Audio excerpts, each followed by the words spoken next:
ایک غلام تھا۔ ایک دن وہ کام پر نہ گیا تو اس کے مالک نے سوچا کہ مجھے اس کی تنخواہ میں کچھ اضافہ کر دینا چاہیے تاکہ وہ اور دلجمی سے کام کرے اور آئندہ غائب نہ ہو۔ اگلے دن مالک نے اس کی تنخواہ سے زیادہ پیسے اسے دے دیے جو اس نے خاموشی سے رکھ لیے، لیکن کچھ دنوں کے بعد دوبارہ غیر حاضر ہوا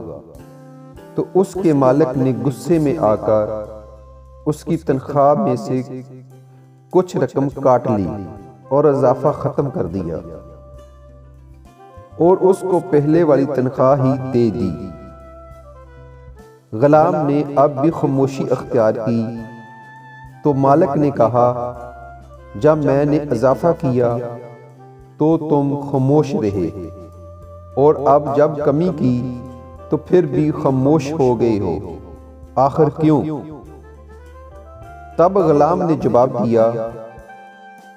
جب میں پہلے دن غیر حاضر تھا تو اس کی وجہ بچے کی پیدائش تھی اور آپ کی طرف سے تنخواہ میں اضافے کو میں نے وہ رزق خیال کیا جو اپنے ساتھ وہ لے کر آیا ہے، اور جب میں دوسری مرتبہ غیر حاضر ہوا تو اس کی وجہ میری ماں کی وفات تھی اور آپ کی طرف سے تنخواہ میں کمی کو میں نے وہ رزق خیال کیا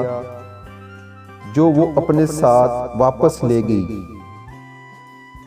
پھر میں اس رزق کے خاطر کیوں پریشان ہوں جس کا ذمہ خود اللہ تعالیٰ نے اٹھایا ہوا ہے۔